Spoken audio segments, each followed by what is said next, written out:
জয় শ্রী গণেশ। স্বাগতম আপনাদের প্রত্যেককে আজকের বিশেষ পর্বের অনুষ্ঠানে। আজকে মূলত আমরা যে রাশিটিকে নিয়ে আলোচনা করব বা আলোকপাত করব, রাশিটি কর্কট। কর্কট রাশির জাতক জাতিকাদের বন্ধুরূপী শত্রু বা প্র্যাকটিক্যাল শত্রু কারা, আজকে সেই বিষয় নিয়ে আমরা আলোচনা করব এবং ওর সাথে সাথে নক্ষত্র ভিত্তিক আলোচনাটাও করব। এটা জানার চেষ্টা করব যে কর্কটের শত্রু কারা এবং কেন হয়। মানে শুধু কারা শত্রু এখানেই আজকে কিন্তু আমরা থামবো না, আমরা এটাও জানার চেষ্টা করব সেই শত্রুরা কেন বেসিক্যালি শত্রুতা করেন, কি লাভ তাদের শত্রুতা করে আপনার সাথে। আজকে এই বিষয়ে সঠিক তথ্য পাওয়ার আমরা চেষ্টা করব। দেখুন, কর্কট রাশি হলেন গভীর সমুদ্রের মতো। আপনার হৃদয়টা অনেক বড়। আপনারা মানুষকে, মা যেমন পরিবারকে রক্ষা করেন, কেয়ার করেন, কেয়ারিং মেন্টালিটি রেখে পরিবারের পাশে দাঁড়ান, আপনিও অনেকটাই তাই। আপনার মন এতটাই নরম, সেই মীন রাশির মতো এমপ্যাথেটিক নেচার আমরা কর্কট রাশির মধ্যেও দেখতে পাই। আপনারা কিন্তু অন্যের কষ্ট সহ্য করতে পারেন না, কিন্তু সমস্যাটা কোথায় জানেন? দুনিয়াটা বড় নিষ্ঠুর। আপনি যার চোখের জল মোছা আপনি যার বিপদে তার চোখের জলটা মুছিয়ে দিতে চান, সেই মানুষটি আহ, আপনার বিপদে আপনার পাশে তো দাঁড়ায় না, উপরন্তু নানা রকমের ক্রিটিসিজম, নানা রকমের শত্রুতা করা, এটা কন্টিনিউ চলতে থাকে। আপনি যাকে আপনার নিজের ছাতার তলায় আশ্রয় দিচ্ছেন, আপনি ভাবেন সবাই তো আমরা এক্সপেক্ট করি সেটাই, যে সেও বুঝি তার মায়ায়, তার ভালোবাসায় আপনাকে আগলে রাখবে। কিন্তু আমি আজ পর্যন্ত কর্কট রাশির এই রিটার্ন প্রাপ্তিটা দেখিনি। কর্কট যাকেই ভালোবাসুক না কেন, হ্যাঁ, একজন দুজন সেটা তো ব্যতিক্রম থাকবেই, কিন্তু ম্যাক্সিমাম ক্ষেত্রে দেখেছি কর্কট ভালোবাসে, কর্কট বিশ্বাস করে, আর কর্কট ধোঁকা খায়, কর্কট আঘাত পায়। সেখানে পুনর্বসু বলি, পোষ্যা বলি, অশ্লেষা বলি, সব ক্ষেত্রেই যেন একই কাহিনী, একই নিউজ। কর্কট রাশির জাতক জাতিকারা তারা মানসিকভাবে মাঝে মাঝেই না প্রচন্ড ইনসিকিওর, নিরাপত্তাহীনতায় ভোগেন। আপনারা সব সময় একটা মানুষ খোঁজেন, একটা জায়গা খোঁজেন যার সাথে মনের সমস্ত আবেগ শেয়ার করা যায়। বাস্তবিক জগতে আপনি যতই স্বাবলম্বী হন না কেন, যতই সফল হন না কেন, মনোজগতে আপনি একজন ছোট্ট শিশুর মতো যেন অভিমান। যখন আপনার মনোজগতের খুব কাছের বন্ধু বা মানুষ, যাকে আপনি অনেকটাই ভরসা করেন, সেই মানুষটিও কিন্তু দিন শেষে আপনাকে আঘাত দিতে, ধোঁকা দিতে, কষ্ট দিতে একদমই ভোলেন না। কর্কট রাশির শত্রুর জায়গাটা না খুব ইন্টারেস্টিং। আমি বারবার বলি না যে কর্কটেরও শত্রু হয়, আমার ভাবতে অবাক লাগে, সত্যি আমার অবাক লাগে। আমার ভাবতে সত্যি অবাক লাগে যে মীনের শত্রু হয়, কন্যা রাশির শত্রু হয়। তবে কর্কটের শত্রু কিন্তু আর পাঁচটা রাশির মতো সাধারণ শত্রু না। কর্কটের ষষ্ঠ ভাব তো বৃহস্পতির ভাব। তাই ম্যাক্সিমাম ক্ষেত্রে আমি দেখেছি কর্কটের শত্রুরা খুব বেশি জ্ঞানী, কিছু কিছু ক্ষেত্রে ধার্মিক, এবং কিছু কিছু ক্ষেত্রে না ওই আহ, পথপ্রদর্শক সেজে থাকে, খুব জ্ঞানী সেজে থাকে, খুব নলেজেবল সেজে থাকে। কর্কটের চলুন পাঁচজন বন্ধুকে চিনে নিই বা জেনে নিই যারা সব থেকে বেশি কর্কট রাশির সাথে শত্রুতা করেন। প্রথমত হচ্ছে আপনার কোনো গুরুস্থানীয় ব্যক্তিত্ব বা পরামর্শদাতা। আপনি মাঝে মাঝে মানসিক দ্বন্দ্বে পড়েন, তখন কোনো জ্ঞানী বা বড় মানুষের আশ্রয় আপনি খোঁজেন। আমি বারবারই দেখেছি কর্কট রাশির কোনো এই জ্ঞানী বা তথাকথিত পরামর্শদাতা, এরকম কারোর সাথে না কর্কটের বড় শত্রুতা তৈরি হয়ে যায়। আপনাকে ধর্মের কথা বলবে, আপনাকে বড় বড় জ্ঞানের কথা বলে আপনার মন জয় করবে।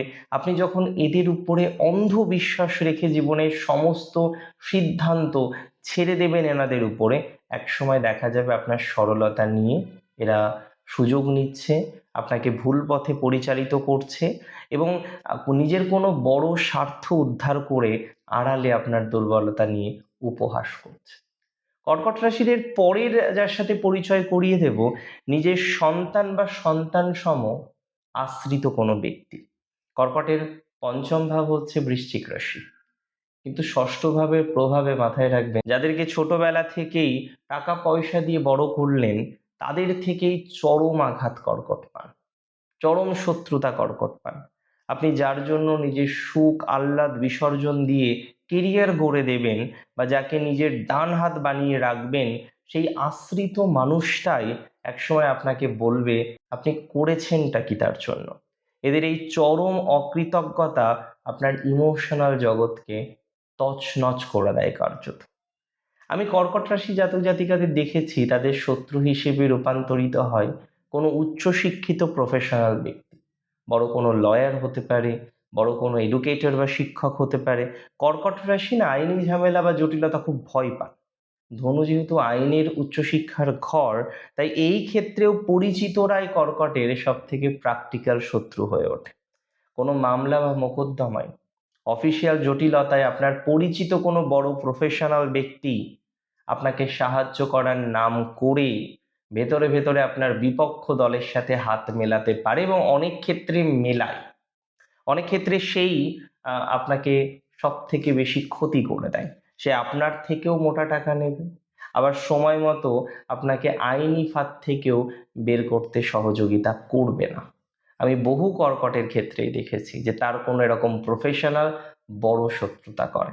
তবে কর্কট রাশির জাতক জাতিকাদের কোনো ধার্মিক, আধ্যাত্মিক বা ভণ্ড ব্যক্তি কিন্তু বড় শত্রুতা করতে পারে, বড় ক্ষতি করতে পারে। কর্কট যখন বিপদে পড়েন তখন বিভিন্ন রকমভাবে আধ্যাত্মিক সহযোগিতা নেওয়ার চেষ্টা করেন এবং অ্যাকচুয়ালি খুব চেনা পরিচিত হয়ে যায় কর্কট এরকম ব্যক্তিবর্গের সাথে। সে আপনাকে নানা রকম ভয়ভীতি দেখাবে, আপনি আপনার ইমোশনের সুযোগ নেবে, সেখান থেকে বড় অঙ্কের অর্থ হাতিয়ে নিতে চাইবে, কিন্তু কাজের কাজ কিছুই হবে না, জানেন তো। এই ছদ্মবেশ কর্কট রাশির জাতক জাতিকাদের জন্য খুব কঠিন চেনা। কর্কটের মনটা তো খুব নরম, কর্কট মাঝে মাঝে রিয়েলাইজ করতে পারে না। তবে কর্কটের এবার একজন বড় শত্রুর সাথে পরিচয় করিয়ে দেবে, আপনার শ্বশুর বাড়ির বা দুঃসম্পর্কের কোনো বয়োজ্যেষ্ঠ গুরুজন।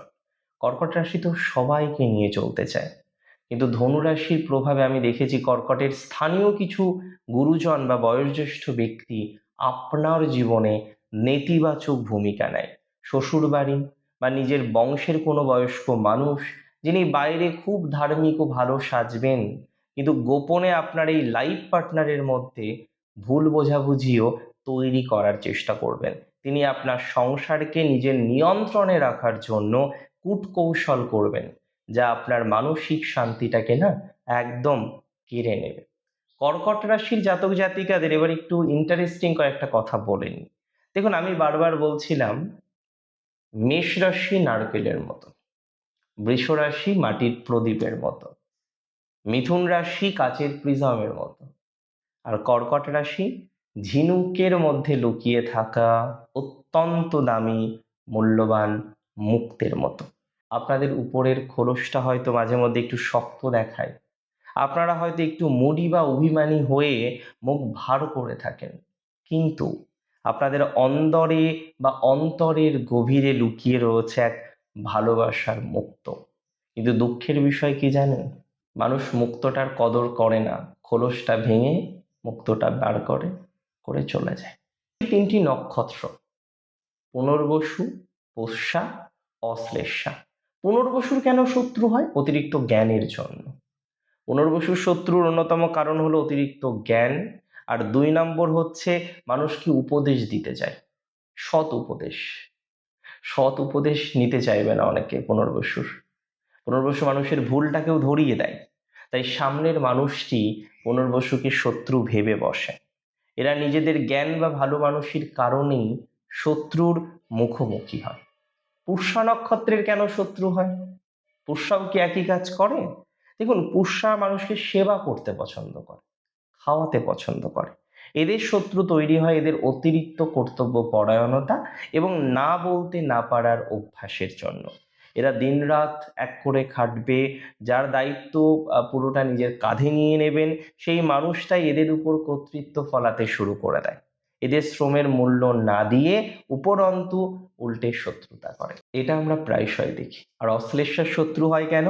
অশ্লেষা অত্যন্ত তীব্র, বুদ্ধিমান এবং রহস্যময় নক্ষত্র, সর্প নক্ষত্র। এদের সম্মোহনী শক্তিও কিন্তু অসাধারণ, এদের পসেসিভনেসটা একটু বেশি এবং মানুষের সন্দেহ করার একটা চরম অভ্যাস এই রাশির আছে। এই নক্ষত্রের আছে। এরা যাকে ভালোবাসে একদম বেঁধে ফেলতে চায়। এদের এই অতিরিক্ত পসেসিভনেস, মাঝে মধ্যে তীব্র রাগের কারণে এদের খুব কাছের মানুষরাই ঘোর শত্রু হয়ে ওঠে এবং এদের পেছন থেকে এমনভাবে আঘাত করে যা অশ্লেষা নক্ষত্র সহজে হজম করতে কিন্তু কোনোভাবেই পারে না। দেখুন, কয়েকটা টিপস আপনাদের দিই যাতে শত্রু কম হয়। প্রথমত, অন্ধের মতো কোনো গুরু বা মেন্টর বানাবেন না, যেই হোক না কেন অন্ধের মতো বানানো যাবে না। মায়ার বাঁধনকে একটু আলগা করতে হবে। মায়ার বাঁধনে সবাইকে জড়াবেন না, প্লিজ। সবাইকে নিজের পায়ে দাঁড়াতে দিন। অতিরিক্ত স্পুন ফিডিং করাটা বন্ধ করুন। আর নাম্বার 3, ইমোশনাল ডিসিশন নেবেন না। Decision should be perfect and practical. Emotional decision নেবেন না, জীবনচক্রে অনেক বড় বিপদ হতে পারে। ভালো থাকুন আপনারা প্রত্যেকে, সুস্থ থাকুন, স্বাভাবিক থাকুন। জয় শ্রী গণেশ।